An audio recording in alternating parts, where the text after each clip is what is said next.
Alhamdulillah, wassalatu wassalamu ala Rasulillah wa ala alihi wa sahbihi wa man da'a bi da'watihi wastanna bi sunnatihi ila yaumi liqa'i rabbih wa ba'd. Subhanaka la 'ilma lana illa ma 'allamtana innaka antal 'alimul hakim. Rabbi shrah li sadri wa yassir li amri wa hlul 'uqdatam min lisani yafqahu qawli.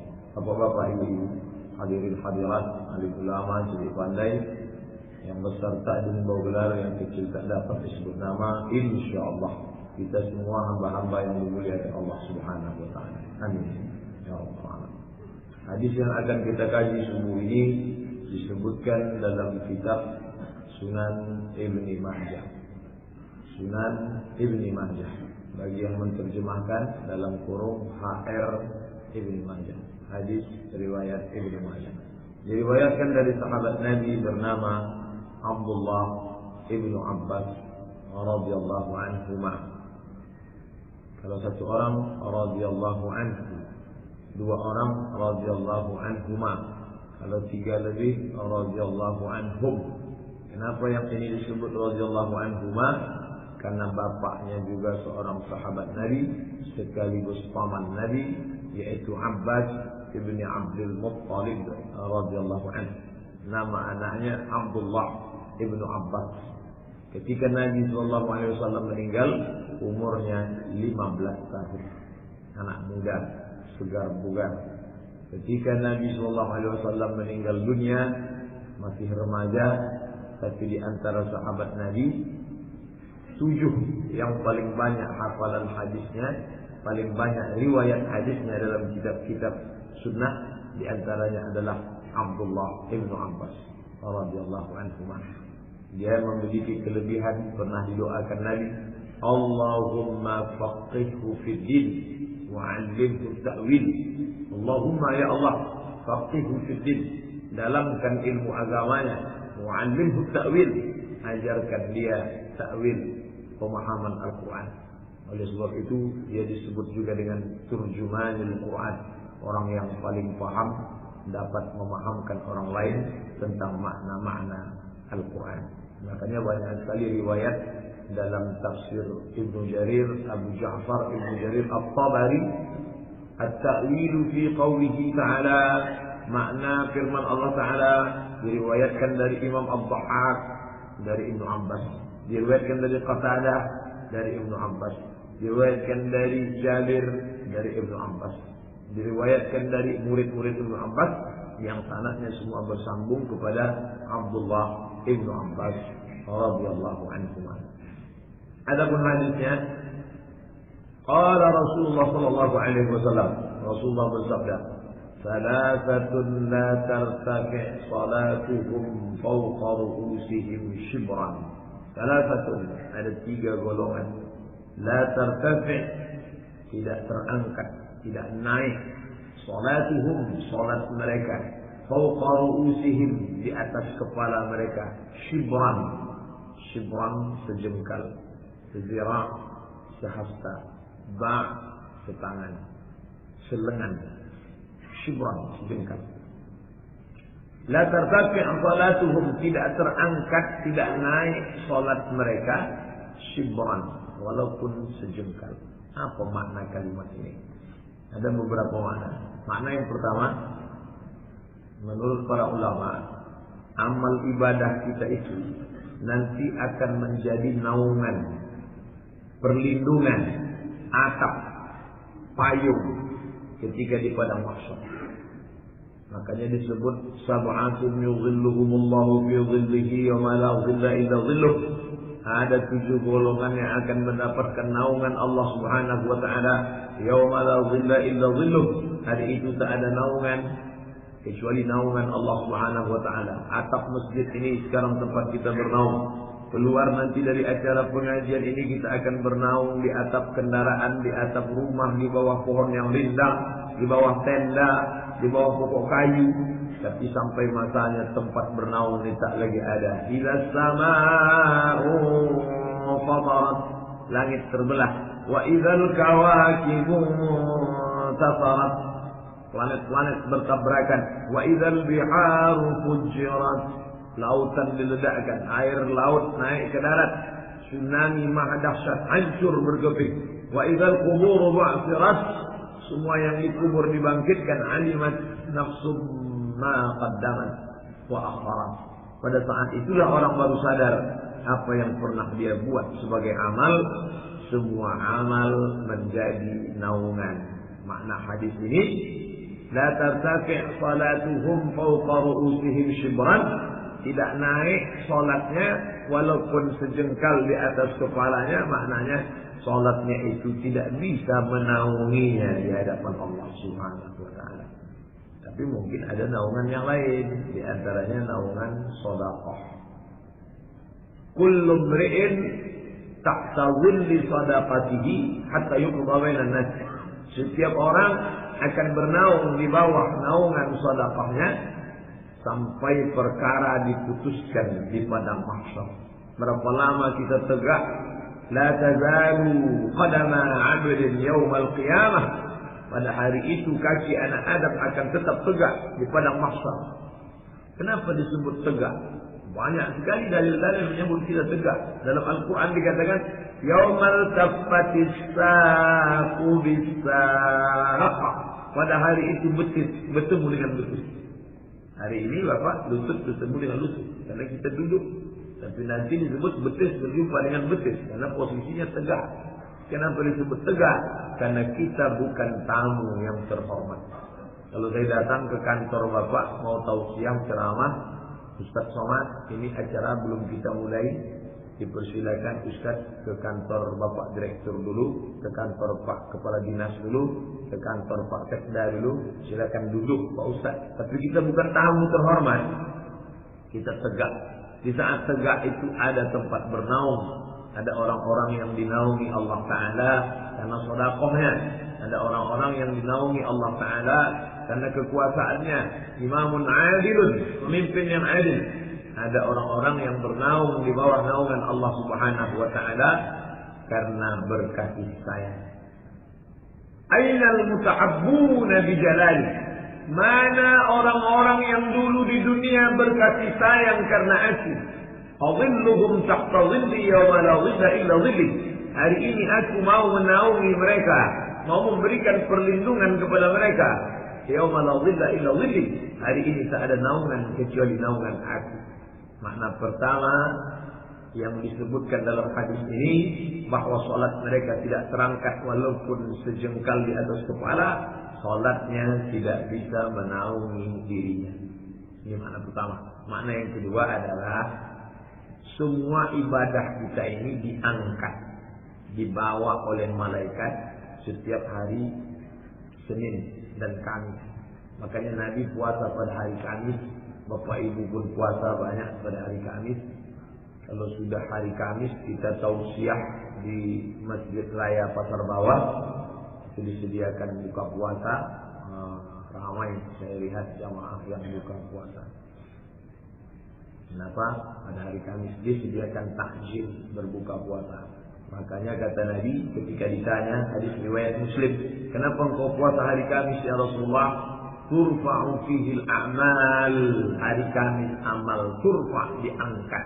Wa ana uhibbu an yurfa'a 'amali wa ana sha'im. Aku suka, aku ingin ketika amalku diangkat, aku dalam keadaan berpuasa. Menurut makna yang pertama, salatnya tidak terangkat walaupun sejengkal karena salatnya tak bisa menaungi dirinya. Masih syukur. Artinya salatnya masih diterima, hanya sekedar tidak bisa menjadi naungan. Masih ada naungan yang lain, masih dinaungi dengan sedekah, masih dinaungi dengan jabatan, masih dinaungi karena persahabatan karena Allah. Tapi makna yang kedua yang lebih fatal, makna tidak terangkat walaupun sejengkal, salatnya tak diterima Allah Subhanahu wa taala karena tidak terangkat, tidak bisa dibawa oleh malaikat, tidak cukup syarat. Nauzubillah. Makna pertama tak terlalu fatal. Makna kedua fatal luar biasa. Salat tak diterima karena tidak terangkat. Jangankan terangkat dari bumi ke atas langit, ke Sidratul Muntaha, tidak terangkat shibran, sejengkal pun tak terangkat dari kepalanya. Jadi Ya sholatnya itu sekedar rutinitas saja. Sholat, angkat takbiratul ihram, tasbih, takbir, tasyahud, salam. Tidak dibawa. Bahasa lainnya mardud. Kalau diterima makbul. Kalau tak diterima mardud, tertolak. Salah satu penyebab amal ditolak man ahdatsa, karena membuat-buat. Tidak diajarkan Nabi. Tak ada sunnah qauliyah, tak ada ucapan, tak ada fi'liyah, bukan perbuatan, tak ada takririyah, tidak ada ketetapan dari Nabi. Masih ada dalil yang tiga ini masih bisa diterima. Mungkin tak pernah dibuat Nabi, tapi ada ucapan Nabi. Mungkin tidak diucapkan Nabi, Nabi diam, tapi diamnya Nabi itu mengandung makna boleh. Jadi tidak mesti disyaratkan. Pernah tak dibuat Nabi? Pernah tak dibuat Nabi? Pernah tidak dibuat Nabi? Tidak disyaratkan mesti pernah dibuat Nabi. Tapi orang ini sholatnya tak terangkat sama sekali, walaupun sejengkal dari kepalanya. Na'udzubillah. Siapakah orang itu? Dalam hadis ini disebut salasatun, tiga. La tartasih salawatuhum, tak terangkat salat mereka fawqa ru'usihim, di atas kepala mereka shibran, walaupun sejengkal. Yang pertama, imamun amma qauman wa hum lahu karihun. Rajulun amma qauman, seseorang amma ya ummu imamun, seseorang yang menjadi imam bagi sekelompok qauman, kaum, seseorang yang menjadi imam bagi sekelompok kaum, wa hum lahu karihun, sedangkan orang itu tak suka kepada dia. Imam yang jadi pemimpin. Imam apa yang dimaksud nih Pak Ustaz? Dalam Islam imam itu dua.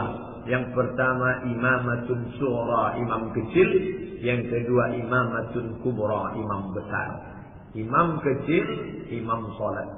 Imam salat subuh kita tadi itu imam kecil dalam masyarakat komunitas kecil. Kalau sampai imam tadi maju lalu kemudian orang tak suka, maka imam itu termasuk yang solatnya tidak diangkat walaupun sejengkal dari atas kepalanya. Maka adakanlah survei Masjid An-Nur, buat kuesioner. Apakah Anda suka dengan Ustaz Nazri? Ternyata 90% mengatakan tak suka. Maka solat Ustaz Nazri tak terangkat walaupun sejengkal dari kepala. Tapi tengok dulu alasannya.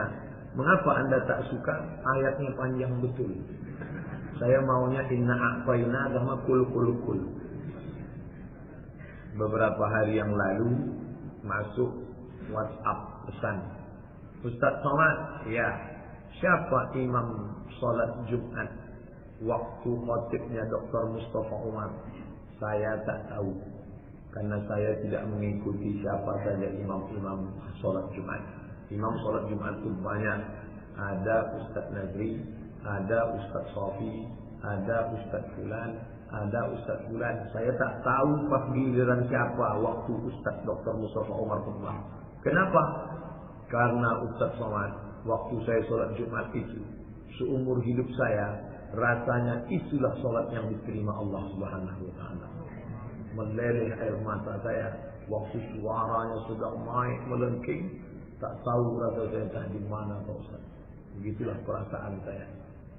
Sakingkan hanyut dalam bacaan-bacaannya. Banyak di antara kita ini ketika mendengarkan bacaan imam tegak di rumah kita mendengar. Tadi saya Pak Ustaz rasanya Masya Allah. Paham Bapak ayat? Tidak. Tak mesti paham. Karena dalam Al-Quran dikatakan wa idza tuliyat 'alaihim ayatuhu, ketika ayat-ayat itu dibacakan zadatuhum imana, bertambah imannya, wa 'ala rabbihim yatawakkalun, dan mereka bertawakal hanya kepada Allah Subhanahu wa Ta'ala. Jadi makna rajulun amma qauman wa hum lahu karihun, orang yang maju menjadi imam sedangkan masyarakat itu tak suka sama dia. Kenapa? 3 sebabnya.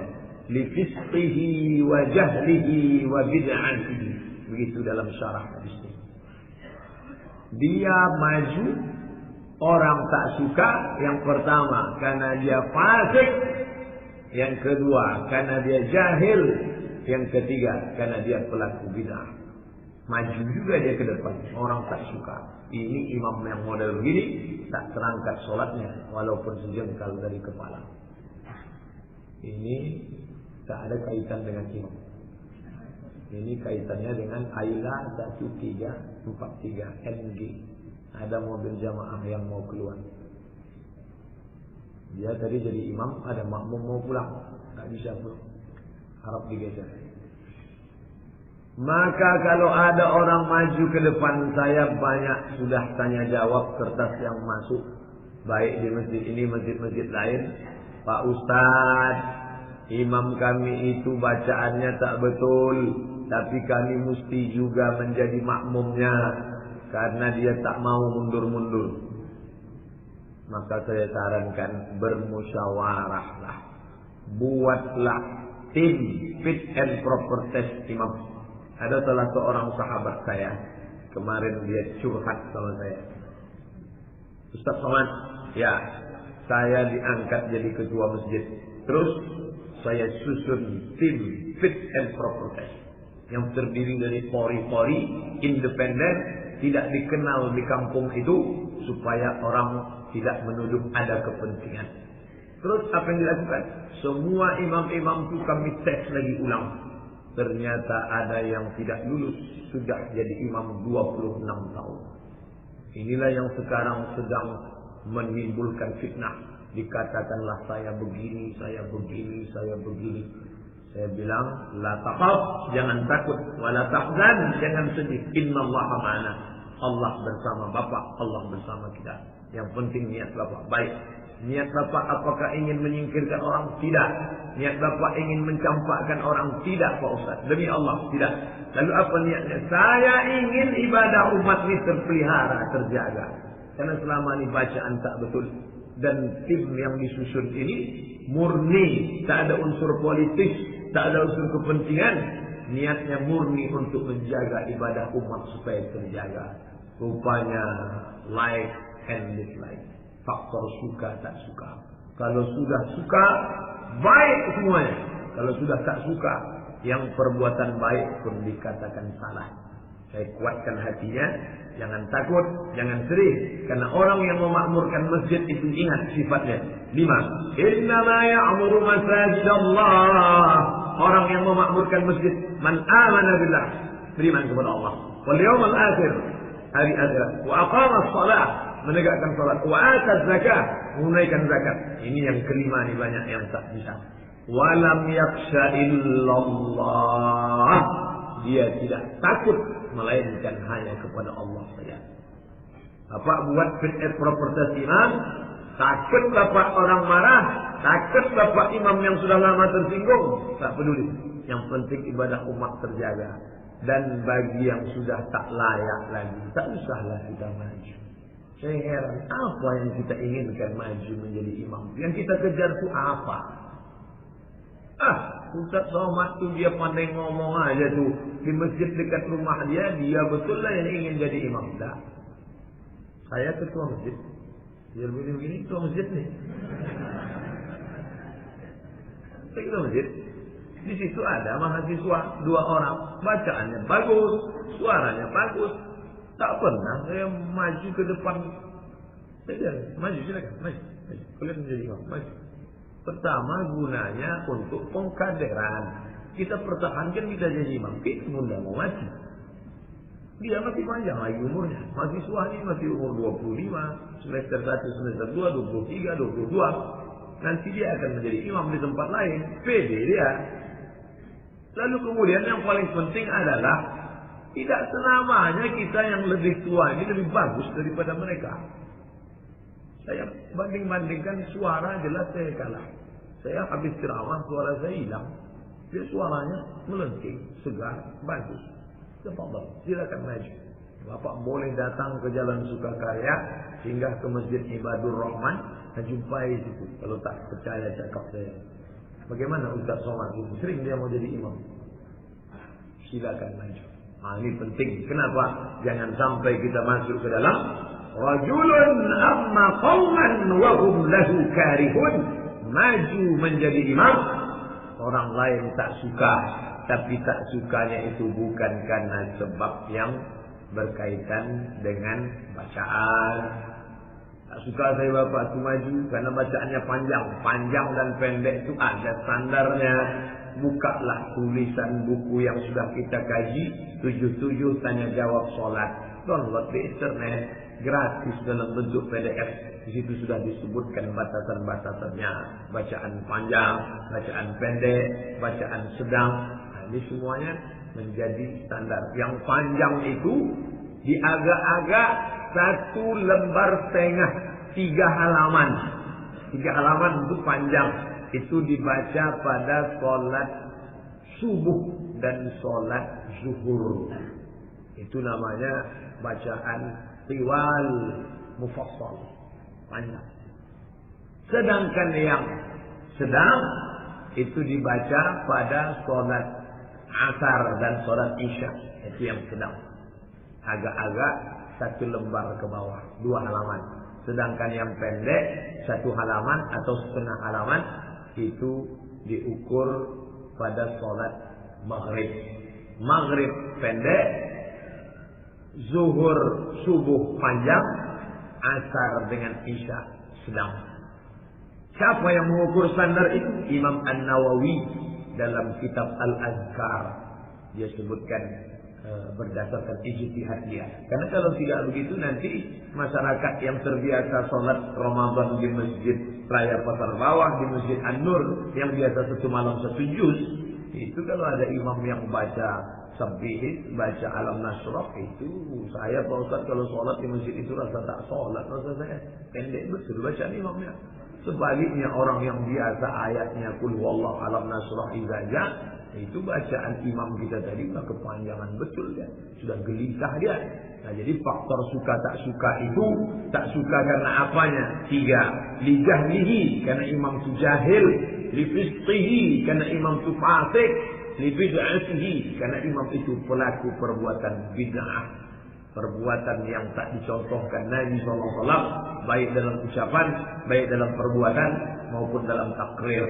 Adapun perbuatan yang lain daripada itu, saya tak suka imam itu Pak Ustaz. Kenapa? Dia selalu nyuruh-nyuruh kami, menceramahi kami. Itu tak sukanya bukan karena sebab syar'i, maka tidak dibenarkan. Imam kecil, imamatun sughra. Imam besar, imamatun kubra, pemimpin daerah suatu kawasan. Kenapa Abu Bakar Siddiq yang dipilih? Kenapa bukan Umar bin Khattab? Karena imam kecil indikasi terhadap imam besar. Waktu Nabi sakit, yang maju ke depan itu Abu Bakar Siddiq. Maka menurut ijtihad sahabat, ditunjuknya Abu Bakar Siddiq menjadi imam kecil, imam salat, indikasi bahwa dia layak menjadi imam besar, yaitu pemimpin dalam Islam, khalifah, sultan. Kita di kerajaan Siak Sri Indrapura tidak memakai kata khalifah, tak pakai Amirul Mukminin, tapi kita pakai Sultan Syarif Qasim. Itu sultan kita dulu sebelum kita berdaulat, melepaskan kedaulatan 1946 di Yogyakarta, diserahkan kepada Presiden Soekarno. Maka kita tidak lagi punya sultan, tapi kekuasaan kepada NKRI. Begitulah cintanya masyarakat Melayu Riau terhadap negara Kesatuan Republik Indonesia. Kita menyatu bukan karena dipaksa, tapi karena kesungguhan hati Sultan Syarif Qasim. Sultan diambil dari kata sultan. Sultan artinya kekuasaan. Sultan orang yang punya kekuasaan. Jadi kalau ada orang namanya sultan, tak ada kekuasaan, itu tak cocok namanya. Sultan, tak ada kekuasaan. Mohon maaf Pak Sultan. Sultan, orang yang punya kekuasaan. Berkuasa dia, orang tak suka. Ini pun tak terangkat sholatnya, walaupun sejengkal dari kepala. Bahkan dalam hadis lain dikatakan, wa huwa ghashun man istara'a ra'iyatan. Siapa yang berkuasa di saat dia punya kekuasaan itu ternyata dia ghash, berkhianat, menipu. Sehingga orang-orang yang baik tak suka, yang tak baik suka. Karena sesuai dengan pengkhianatan mereka. Dibayarnya money politik, gratifikasi, sogok, suap. Maka ini orang tak mencium bau surga. Sudahlah sholatnya tak terangkat. Walaupun sejengkal dari kepala, tak pula mencium bau surga. Tapi jangan gara-gara ini orang menjadi takut pada kekuasaan. Saya tak setuju ustaz-ustaz yang menyampaikan hadis tak seimbang. Makanya dalam dakwah, kalau engkau sampaikan hadis tentang orang yang memelihara kucing, lalu tidak memberi minum kepada kucing, mati masuk neraka, gara-gara tak ngasih makan kucing, sampaikan juga hadis tentang orang yang memberi minum anjing masuk surga. Begitu dalam metode dakwah, seimbang. Sehingga selesai pengajian, orang keluar pemahamannya tak pincang, tak suling. Kalau tak begitu, menahan kucing sampai tak ngasih makan masuk neraka. Sementara ada hadis lain, memberi minum anjing masuk surga. Hadis itu jangan dipahami tentang memelihara anjing dan melihara kucing. Hadis itu dipahami tentang kelembutan hati. Bahwa fi kulli kabidin rafdin sadaqah. Di dalam hati yang lembut ada bernilai sedekah.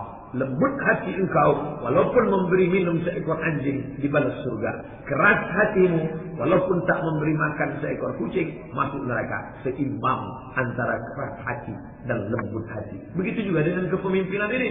Siapa pemimpin yang tidak disukai rakyatnya, karena dia zalim, karena dia fasik, karena dia pelaku bid'ah, maka sholatnya tak terangkat walaupun sejengkal dari kepala. Akhirnya umat Islam takut jadi pemimpin. Sampaikan juga hadis tentang balasan untuk pemimpin yang luar biasa. Sab'atun yuzilluhumullahu fi zillihi. Ada 7 golongan yang akan mendapatkan naungan Allah ketika tak ada naungan. Imamun adilun, pemimpin yang adil. Mesti seimbang. Maka kalau ada anak-anak kita dari sekarang sudah nampak bakat-bakat politiknya. Anak saya ini Pak Ustadz sekarang sudah jadi ketua kelas. Kemarin waktu semester 1 kuliah jadi kosma. Kemudian pula sekarang jadi ketua senat. Kemudian terpilih lagi jadi presiden BEM, Badan Eksekutif Mahasiswa. Bagus. Ambil fakultas Fisipol, ilmu sosial, ilmu politik. Nanti dia yang akan menguasai politik. Orang yang mengharamkan politik, politik haram. Kekuasaan itu politikus, hanya layak dipegang oleh tikus. Orang yang tidak mengerti politik, yang buta politik, dia tidak sadar bahwa harga berasnya itu ditetapkan oleh politik. Harga baju koko kainnya itu siapa yang menetapkan? Politik. Makannya politik. APBD untuk masjid, berapa masjid ini dapat dari anggaran negara? Politik. Sampai pada listrik, api, lampu tiang listriknya itu pun ditentukan oleh politik. Maka jangan sampai orang anti politik. Ketika umat Islam diajarkan jauhi politik, politik itu haram, politik kekuasaan batil, akhirnya politik diambil orang lain. Tapi ketika orang Islam memegang kekuasaan politik, engkau mesti menjaga umat ini. Karena kalau tidak, maka sholatmu tak terangkat walaupun sejengkal dari kepala. Tiap malam safari Ramadan, sholat tarawih ke sana, ke masjid ini, beri bantuan.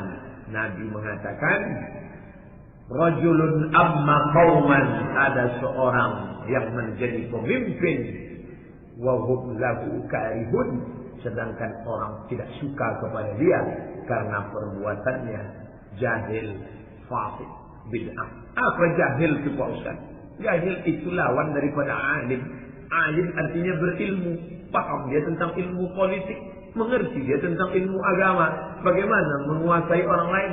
Innallaha ya'murukum an tu'addul amanat. Allah menyuruh engkau meletakkan amanat. Wa idza hakamtum bainan nas an tahkumu bil 'adl. Kalau engkau menetapkan hukum, tetapkanlah dengan adil, amanah dan adil. Dia tidak fasik. Apa itu fasik? Melakukan perbuatan dosa secara terus-menerus dengan sengaja. Itu fasik. Tahu dia itu dosa, tapi dia terus lakukan. maka itu fasik.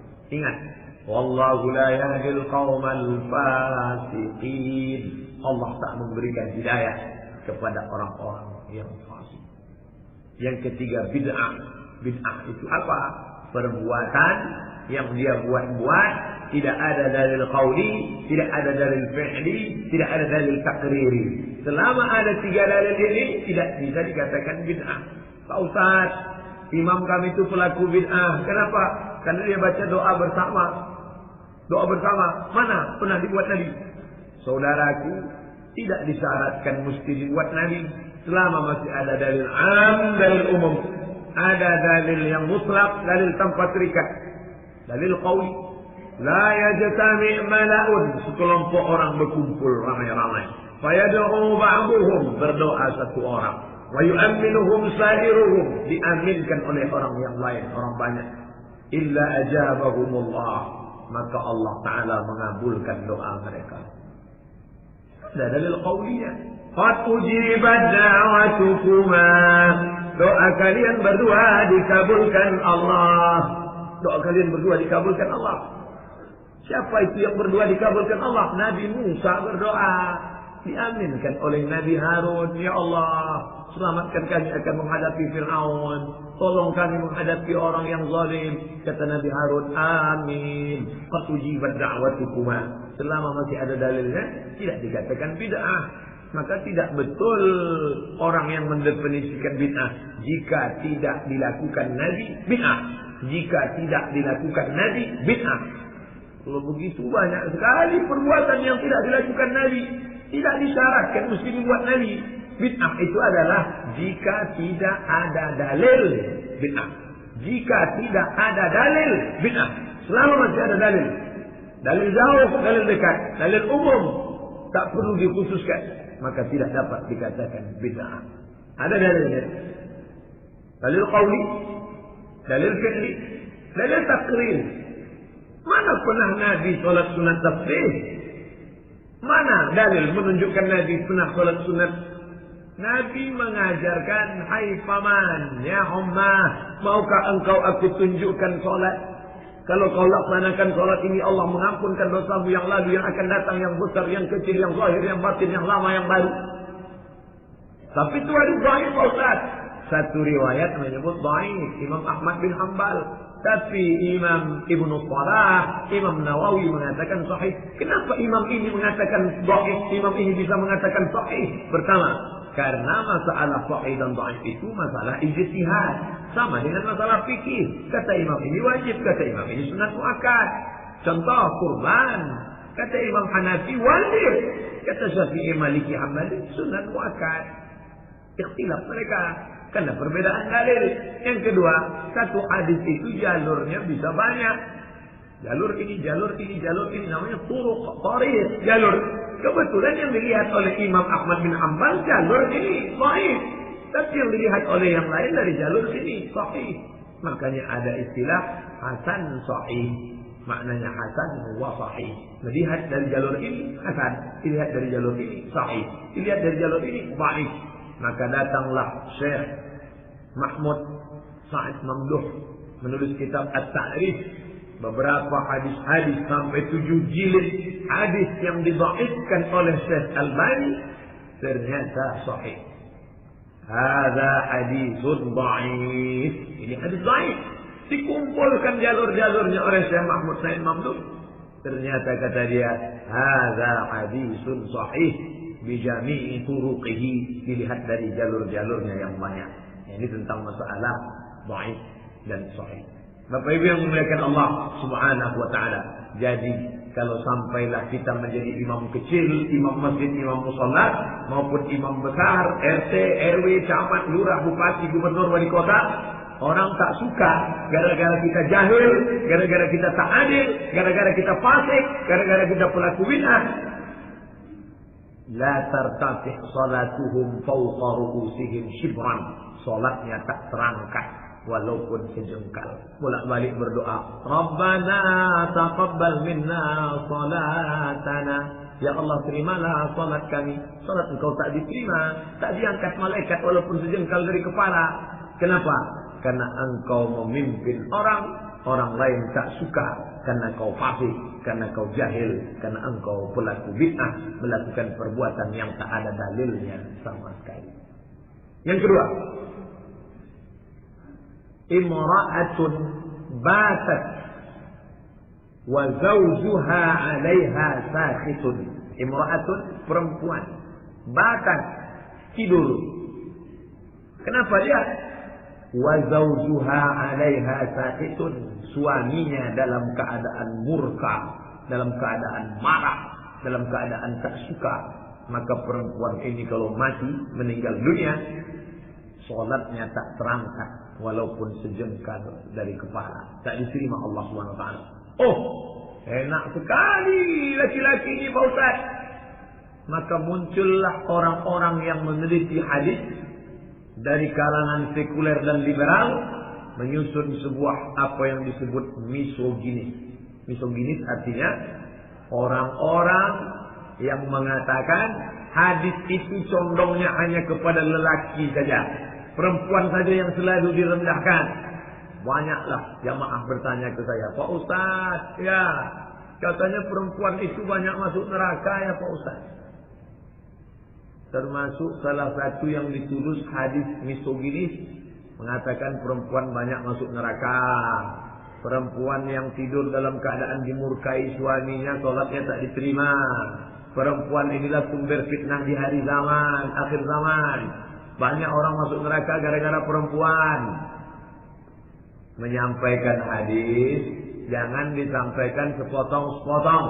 Kalau menyampaikan hadis tentang banyak fitnah perempuan, banyak masuk neraka perempuan, perempuan yang tidur dalam keadaan dimurkai suaminya masuk neraka, sampaikan juga hadis-hadis tentang keutamaan perempuan. Ya Rasulullah, ya, man ahaqqun nas bi husni suhbati? Siapa orang yang paling layak mendapatkan baktiku? Ummuka. Tsumma man? Ummuka. Tsumma man? Ummuka.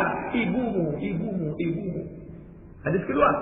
Ya Rasulullah, ya, aku ingin perang jihad fisabilillah. Katanya kalau aku mati syahid, aku tidak merasakan sakratul maut, aku tidak akan merasakan azab kubur, amalku tidak akan dihisab, langsung masuk surga.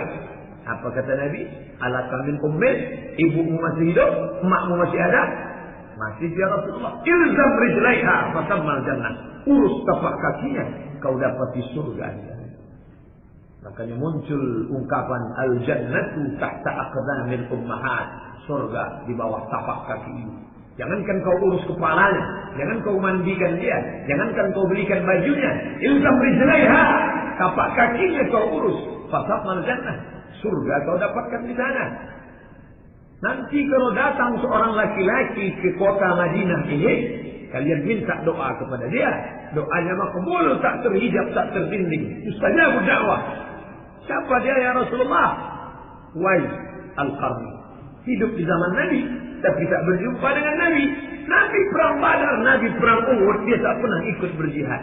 Sahabat heran. Kenapa orang ini yang tak pernah ikut Nabi, tak perang dengan Nabi, tak pernah. Sementara sahabat ada yang membawakan sendal Nabi, ada yang membawakan air wudhu Nabi, patah giginya, berdarah pelipisnya, mati.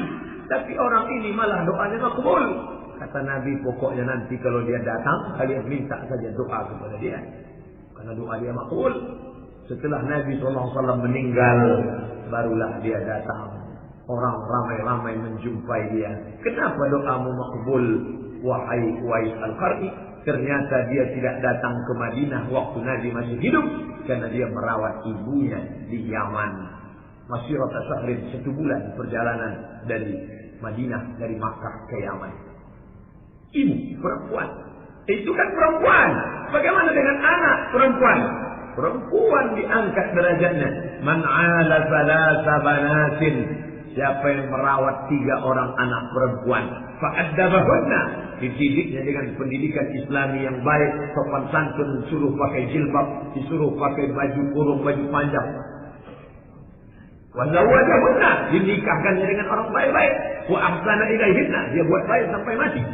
Kasih makan halal, pendidikan yang baik, SD IT, SMP IT, SMA IT, Islamic boarding school, hafal Quran, hafal hadis, tata krama, sopan santun, baik, menjaga cakap, tutur kata, budi bahasa, menutup aurat. Wa zawwajahunna, Nikahkan dengan orang baik-baik. Tanyakan suaminya apa basic agamanya, berakhlak atau tidak. Wa ahsana ilaihinna, dia buat baik sampai mati. Falahul jannah, surgalah baginya. Jadi jangan dikaji tentang hadis-hadis yang seolah-olah, bukan sebenarnya, seakan-akan. Karena yang menceritakan hadis itu siapa? Orientalis. Oriental timur. Orientalis orang barat yang mengkaji timur. Dia orang barat mengkaji hadis. Namanya siapa? Goldziher. Ignaz Goldziher. Namanya siapa? Aren Jan Wensing. Dari namanya saja sudah tahu kita Goldziher ini orang tak pernah mandi wajib, orang tak sunat, tak ada sanadnya.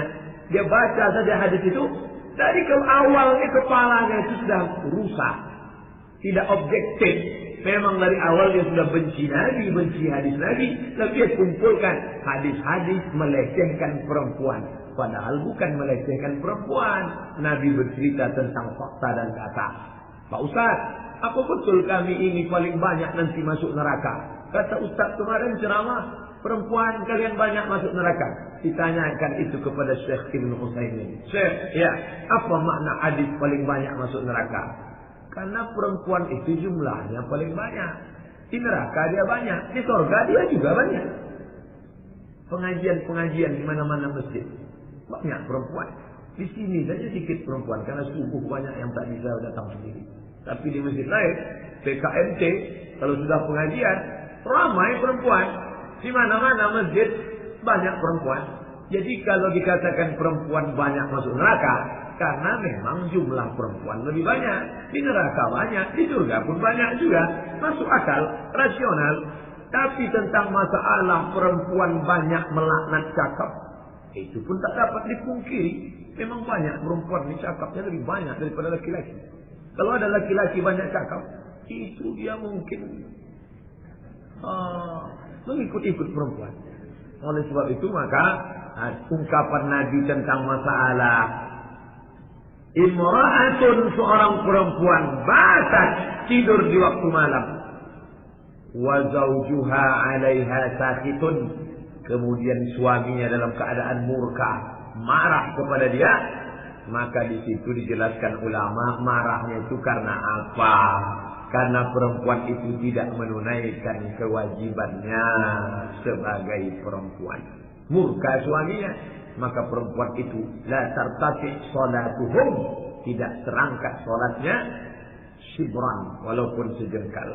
Apakah berlaku itu kalau dibalik? Dibalik, seorang istri murka kepada suami, apakah itu juga bisa terjadi? Salat suami tidak terangkat? Ya. Siapa yang mengatakan demikian? Wa qala al-Muzhir wa kadzalika al-'aks. Imam Al-Muzhir berkata, itu pun berlaku juga pada laki-laki sebaliknya. Kalau tadi dikatakan seorang istri yang tidur di waktu malam, suaminya dalam keadaan murka karena dia tidak menunaikan kewajibannya sebagai istri, maka salatnya tak terangkat walaupun sejengkal. Maka wa kadzalikal 'aksu, begitu juga sebaliknya. Seorang istri yang marah kepada suami. Kenapa dia marah? Karena suami tak melaksanakan 5. Tidak ada nafkah makan, tidak ada nafkah tempat tinggal, makan, pakai, tempat tinggal, pendidikan, perhatian. Ingat, laki-laki pun juga sholatnya tak terangkat sejengkal dari kepala, gara-gara dia tidak menunaikan kewajibannya yang merupakan haknya. Saya tak ingin dengan mengkaji hadis orang malah menikam Nabi Muhammad SAW. Tengok tuh, Nabi kalian itu bias gender. Ini orang-orang yang mengkaji gender-gender ini, dia tak tahu gender itu isu dari Barat punya. Karena orang Barat menekan perempuan itu luar biasa. Orang Yahudi melarang perempuan baca kitab suci. Perempuan tak boleh baca kitab suci. Dulu pada masa abad pertengahan, perempuan itu ditekan. Tapi Islam mengangkat derajat perempuan yang luar biasa. Sampai-sampai kunci surga ada pada perempuan. Surga di bawah tapak kaki perempuan.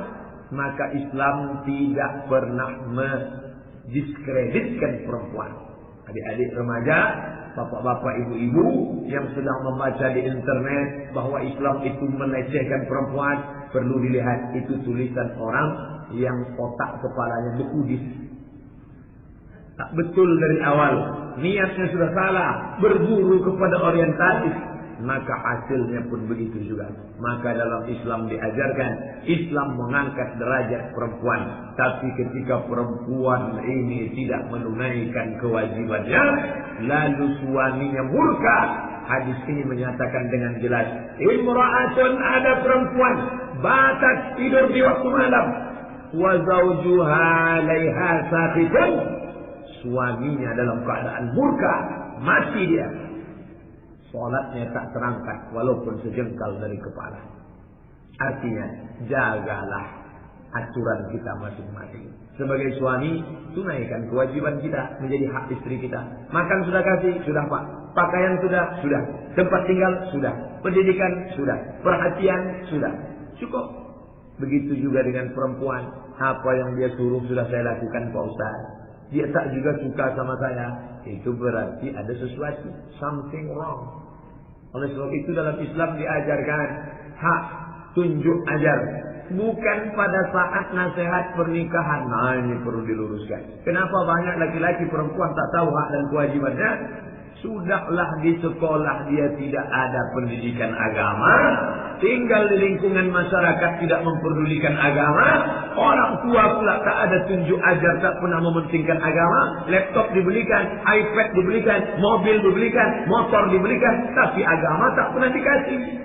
Akhirnya dia blank agama. Satu-satunya bekal dia untuk rumah tangga hanya nasihat pernikahan yang disampaikan oleh Al-Mukarram Haji Abdul Somad LCMA jam 1:30 siang. Undangan jam 8. Ustaz, besok jangan sampai terlambat, yang datang jam 8 nasihat pernikahan anak kami. Iyalah, datang jam 8, petatap, petitih, pantun, burung merbah, burung balang sampai jam 9. Dari jam 9, buah mangga, buah kuini, buah duku, buah langsat. Masuk jam 10. Habis itu bersilat pula lagi. Sampai jam 11. Habis itu serah-serahan. Habis itu menangis-nangis pula lagi. Dulu, anak itu menangis di depan orang tua. Ampunkan aku ya Ma, aku sudah menyusahkanmu. Dulu anak tuh, sekarang enggak. Orang yang membacakan. Oh ibu, berapa banyak dosaku padamu. Lalu ibu sebelah, engkau sudah kumaafkan wahai anak. Lama saya mendengar. Kebetulan duduk di sebelah saya tokoh adat Melayu. Saya tanya, Pak, ini dari mana datang sandiwara radio? Entahlah. Aku tidak tahu dari mana datang. Dikatakan ini adat Melayu Riau. Apa ada? Tanya pada tokoh lembaga adat Melayu. Dari mana datang budaya ini? Lama. Sudahlah jam 1:30 barulah kepada Al-Mukarram Haji Abdul Somad dipersilakan menyampaikan nasihat pernikahan. Assalamualaikum warahmatullahi wabarakatuh. Allahumma barik lana fima razaqtana wa qina adzabannar. Apa yang disampaikan lagi jam 1:30 sudah. Orang pun tak lagi mendengar. Menengok ustaz pun macam upin ipin nengok ayam goreng ni.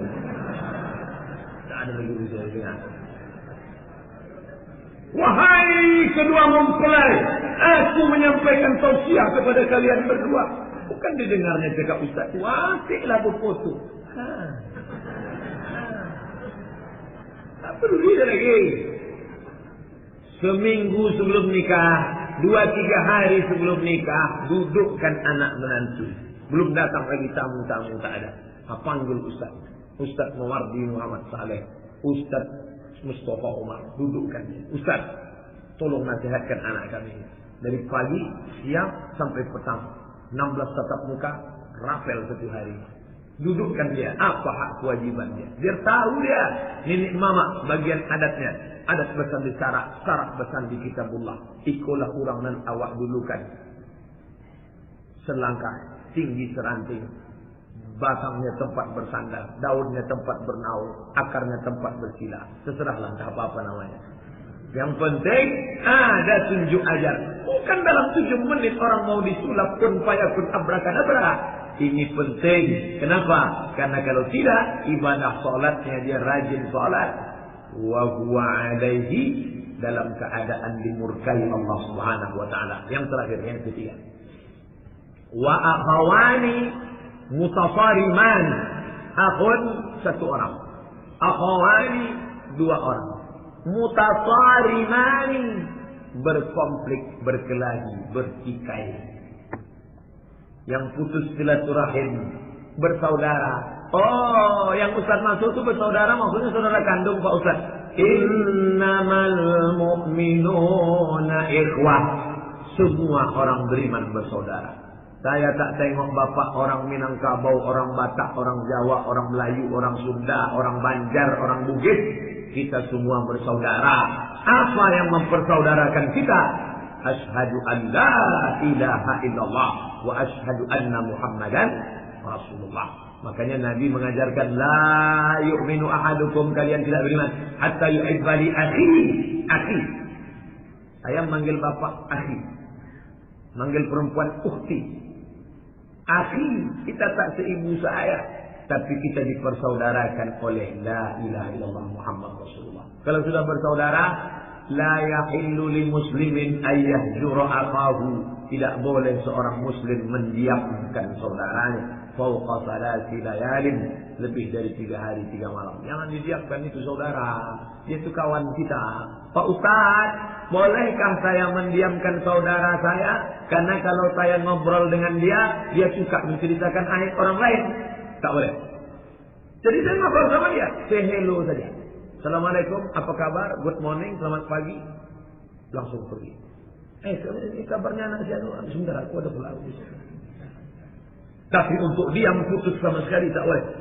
La yadkhulul jannah, tak masuk surga. Siapa yang tak masuk surga itu ya Rasulullah? Qati'ur rahim.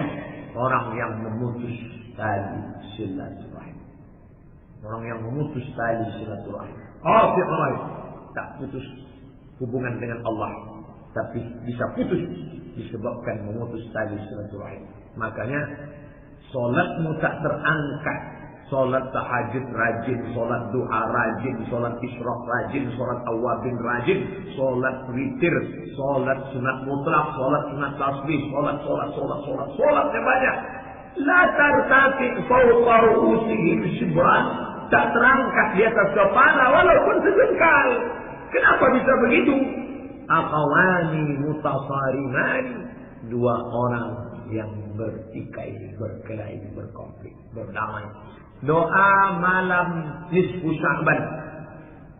Innallaha ittala Allahu ala jami'i khalqihi lailatan nisfi min Sya'ban. Pada malam nisfu Sya'ban Allah memperhatikan semua makhluknya. Oh, di malam yang lain Allah tak perhatikan. Allah perhatikan. Tapi malam nisfu Sya'ban ada perhatian khusus. Fayaghfiru li jami'i khalqihi. Siapa yang beristighfar, siapa yang berdoa, ku ampunkan. Illa, kecuali dua. Siapa dia? Musyrik. Orang yang mempersekutukan Allah. Yang kedua, musya'in. Yang berkelahi, berkonflik, tak berdamai. Ini kajian kita nanti sampai salat sunat isyraq. Habis salat sunat isyraq, kita tanya jawab sampai pukul 7. InsyaAllah ada 45 menit kita tanya jawab. Habis itu pukul 7. Yang mau sarapan. Habis itu kita langsung pergi ke halaman Tanah Lapang SPN, akan menghadiri zikir akbar bersama Al-Mukarram Al-Ustaz Haji Arifin Ilham, datang dari Jakarta. Selama ini kita melihat wajahnya di TV, berzikirlah, Astaghfirullahaladzim, ampunkan doa kami ya Allah. Doa engkau tidak diterima, solatmu tak terangkat sejengkal dari kepala. Jangankan naik ke Sidratul Muntaha, sejengkal pun tak terangkat. Kenapa? Karena engkau akhawani mutasarimani, masih lagi belum berdamai. Dalam hatimu tak ada kedamaian. Allahumma antas salam, engkau maha damai. Wa minkas salam, dari engkau kedamaian. Wa ilaika ya'udus salam, kepada engkau kembali kedamaian. Wa hayyina rabbana bis salam, hidupkan kami dalam kedamaian. Wa adkhilnal jannata daras salam, masukkan kami ke dalam surga yang penuh dengan kedamaian. Tapi hati tak damai. Kenapa? Masih lagi sikut kiri, sikut kanan berkelahi. Sebelum tidur malam, maafkanlah orang-orang yang pernah menyakiti, menyumpah serapah, kumaafkan dia semuanya ya Allah. Salat witir, ini yang paling berat. Puasa sunat berat, tapi banyak orang tahan. Tahan makan, tahan minum. Kemarin sampai puasa 3 hari 9, 10, 11. Tapi akhawani mutasarimani, 2 yang berkelahi, berkonflik. Kalau belum bisa, maka kita sekedar jumpa saja. Assalamualaikum, apa kabar? Maaf lahir batin. Dah. Kalau lama-lama nanti ngobrol, diajaknya saya menceritakan sipulan-sipulan. Orang yang suka menceritakan aib orang lain di depan kita, ingat, besok ketika kita tak ada, kita pula yang menceritakannya kepada orang lain. Itu hukum pasti. Jangan mau ikut menceritakan aib orang lain. Kalau jumpa kawan, sahabat, saudara mengajak kita menceritakan aib orang lain, besok pagi ketika kita tak ada, kita pula yang akan diceritakannya kepada orang lain. Bapak Ibu yang dimuliakan Allah Subhanahu wa taala, akhwani mutasarimani. Kenapa kita bisa berhubungan baik sampai subuh kali ini? Karena kita sudah terselamatkan dari akhwani mutasarimani, 2 orang yang berkonflik tapi tak dapat berdamai dalam hukum Allah Subhanahu wa taala. Bahwa menghindar, oke. Ingat, menghindar bukan berarti putus. Yang tak boleh itu putus. Saya sekedar menghindar aja nih Pak Ustaz. Saya kalau tetap nanti sama dia banyak kekacauan. Oke, menghindar. Tapi SMS selamat tahun baru hijrah 1438. Semoga kita selalu istiqomah. Harus. Dan saya putus sama sekali. WhatsApp grup, mohon maaf zahir dan batin. Harus. Aku hanya menghindar saja. Karena kalau tak menghindar, aku tak tahan cakapmu kasar. Ngomong sama kamu ini 5 menit. Menit pertama saja yang damai. Menit kedua, ketiga hancur macam kaca jatuh ke batu. Menghindar, tapi putus tidak. Bapak Ibu yang dimuliakan Allah Subhanahu wa taala, kita sudah masuk waktu 6:10, sedangkan syuruk kita sekarang pas 6:10. Maka kita sholat sunat isyraq 2 rakaat. Selesai itu kita lanjutkan tanya jawab. Terima kasih atas segala perhatian. Mohon maaf atas segala kesilapan. Subhanakallahumma wa bihamdika asyhadu an la ilaha illa anta astaghfiruka wa atubu ilaik. Wassalamualaikum warahmatullahi wabarakatuh.